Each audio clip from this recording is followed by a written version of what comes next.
Young man like you, don't mind standing, do you? No, I can stand. Brilliant. I can stand, yeah. Derek, fantastic career. What you're involved in now, of course, is the McLaren AUTOSPORT BRDC Award, about finding the next generation of Grand Prix star or Le Mans winner. It's very difficult, isn't it? Economically, politically, and everything with an LY on the end. I think there's two things to think about here. One is obviously finding the next Lewis Hamilton and finding the next Jenson Button. That's important for Silverstone. You know, if we don't find the next great British talent, you know, how does Silverstone survive? They don't. So, you know, we're pretty hell-bent on finding the next British talent. We had 6 great drivers this year. It was very close. What are we looking for? We're looking for someone that's fast. They have to be fast. Raw talent. They have to be consistent. They have to be fit. They have to understand what's needed to be a professional racing driver, being able to talk to people like yourself, talk to camera, be generating sponsorship, finding money, and all those things are under our control in terms of the BRDC Superstars. You know, because we have a superstar program that tries to bring the best out of our young drivers, and some of those guys then come into the McLaren BRDC AUTOSPORT Young Driver of the Year. And as chairman of the judges, of course, you have a kind of a front row seat to nurture this talent, to oversee what's out there. What were you looking for the 6 last year? You know, our job is made easier because we have Mark Williams from McLaren, who gives us masses of data. So we're analysing every single thing: corner speed, braking, consistency, but overall raw ability. You know, with people like Lewis Williamson from last year and Oliver Rowland from this year, their raw ability was quite exceptional, quite extraordinary. You can see why they're going to be our future drivers. And we analysed that. We gave them 2 days in a Formula 2 car. They had 6 identical cars. They also drove 2 identical DTM cars, like you see here. And they also drove the McLaren GT cars. So they had 3 different varieties of cars to drive.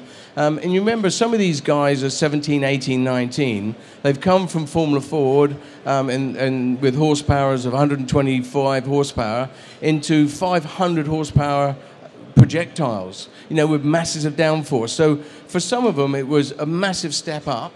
But I have to say, for their age and their experience, you just now realise that our young drivers are far above where I can remember myself being at the same time. So things have moved on. We're in the 21st century, and these young kids have done the same. Yeah, a lot of you guys, your generation of racers, always say to me, you'd have murdered for a leg up like that, and to be able to sort of be nurtured and be able to get advice from guys who've been there and done it. Yeah, I mean, we spend a lot of time with them interviewing, trying to understand where their weaknesses are, trying to put a program together so that they understand they can build on those weaknesses.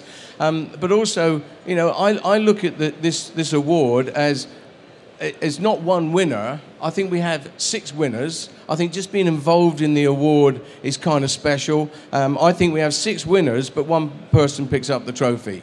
And of course, for racing drivers, they see it a different way. They see it as 1 winner.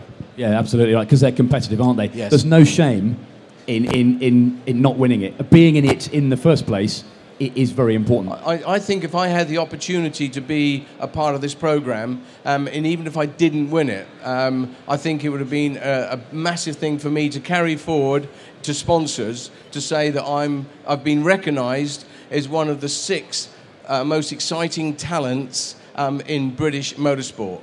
That in itself takes them forward to the next level. So I think it's a massive lift up. Right, let's meet last year's 6 finalists. Hopefully they were paying attention backstage, and they'll come up in this order. Please welcome on stage, ladies and gentlemen, Emil Bernstoff, Tom Blomqvist, Alex Lynn, Scott Malvern, Oliver Rowland and Dino Zamparelli. So far, so good. Oh, perfect. Look at that. Well done, lads. Right. I need a collective nod from all of you. What a privilege to have someone like Derek looking after you. Yes, Henry. Yes, Henry. Emil, let's start with you. Just sum up your season in 2011. Well, I did the ADAC Formula Masters in Germany, and I finished either second or third in that. I was a little bit unlucky not to win it. I was leading with 4 minutes to fit to the end, and unfortunately my car broke down. But it was a good season. I learned a lot, and yeah, and then I'm glad to get picked for the award. And to get your backside in these things is really kind of an amazing privilege. Yeah, they have so much more power than anything. I mean, I've been driving 145 horsepower cars this year, and to step up to like 500 plus horsepower was a great experience. Tom, moving on to you. 2011 was blighted by injury, but you clearly did enough to get nominated for this award again. Yeah, last year was, it was a mixed year, and it didn't end on a high with a fractured back, but it was going well throughout the season. I was running third at the time, but yeah, I'd just like to thank the guys for recognising the talent and the speed and the season of how it was, and giving me the opportunity to come back for the award again. And which was your favourite? It's a hard one, really, because they're all different and they're all awesome bits of kit. Yeah. Alex, you dominated Formula Renault in the UK, a record number of wins in the year for Fortec. You come out of the year very happy with your achievements. Yeah, no, we had a really great year this year again. Yeah, I think, it's just been a really fantastic season last year. I just really want to work hard and have another year like we had last year in 2012. All the young guys say that this monster here is really quite something. I guess it was the same for you. Yeah, no, the DTM car was definitely... Need to keep it a bit closer, actually. Was...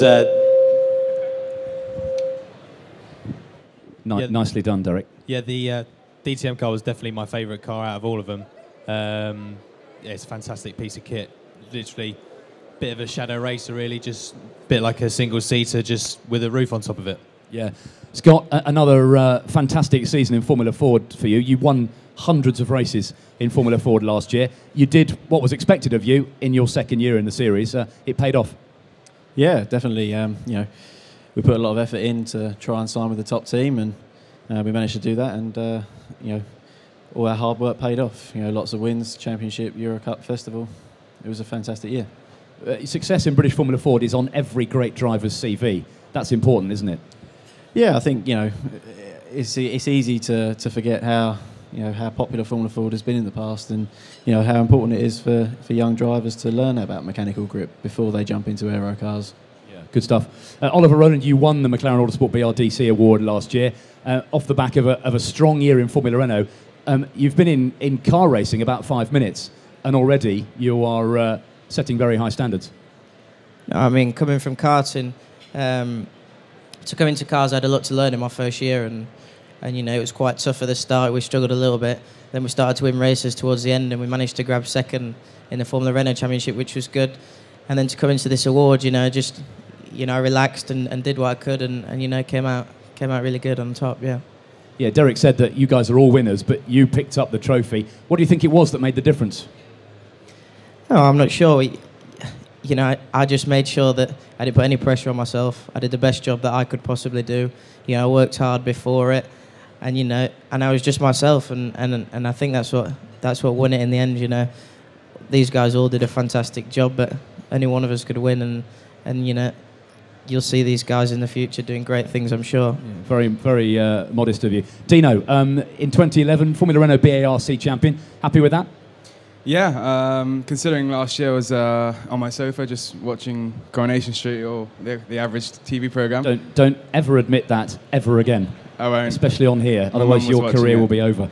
Considering I was doing that, and then this year to get back in a racing car, anything was a bonus. And so Formula Renault Park was where I was supposed to be. And the championship was mine at the end of the last race, and really enjoyed the season. And I say, great to get back into winning ways. Okay, I'll come back down the line. What about plans for 2012? What can you tell us? For me, my goal is Formula 2. The car's great, the championship's great, and I know Jonathan Palmer runs a great series, so that's ultimately what I want to do, trying to raise the budget for that, and just do all I can to try and get into that one. Good stuff. I'm sure you'll succeed. Oliver, what about you? What are you going to be doing this year? I was doing the Formula Renault Euro Cup on the World Series package, so the aim is to go out and win that, and then we'll see from there, really. Gives you a chance to learn some top European tracks then, I guess. No, definitely, yeah, because obviously I had to learn all the English ones this year, and then next year we can go out and learn the European ones. But yeah, I'm really looking forward to it. Okay, and Scott, what about you? For me, I'm just trying to make a jump into something that is really going to progress my career. There's lots of options available. We're just trying to put a package together now for 2012. And this is the sort of environment to do that, isn't it, this show? Yeah, absolutely, yeah. There's great people here to talk to, and we can network. Brilliant. Alex, where do you go from here? This year I'll be competing in the British Formula 3 Championship and also the FIA International Trophy as well. So it's going to be a busy year, and I think hopefully should be a successful one. Derek won that 100 years ago. Didn't do him any harm. No, the right choice. No, it's a fantastic series, and a lot of really great drivers come from it. So hopefully, if we can have another good year and hopefully win it, then yeah, we should have some good things coming our way. Good stuff. Tom, with that instantly recognisable surname on your waistband there, didn't fancy a bit of rallying, do you? Oh, I don't know about that. That's pretty tricky stuff. I've had a bit of a go in one of those cars, but I don't think it's for me. Not just yet. Leave that to the old man. Yeah, it's a bit bonkers. What can you tell us? Not much at the moment. It's still early days, and we've got a few things on the cars, but nothing's signed off as of yet. Okay, we wish you well. Emil, finally, any plans for this season? Well, the plan is to do a Formula 3 Euro Series next season, but we haven't decided what team or anything yet. Derek, it's very, very difficult, isn't it, for these guys to find a path? There are so many paths. You'd have done Formula Ford, Formula 3, Formula 2, Formula 1. Bosh, you're there. But they've got so many different options. It's hard. To be honest, I think it's really difficult for them. Which way do you go? Do you go Formula Ford, Formula Renault?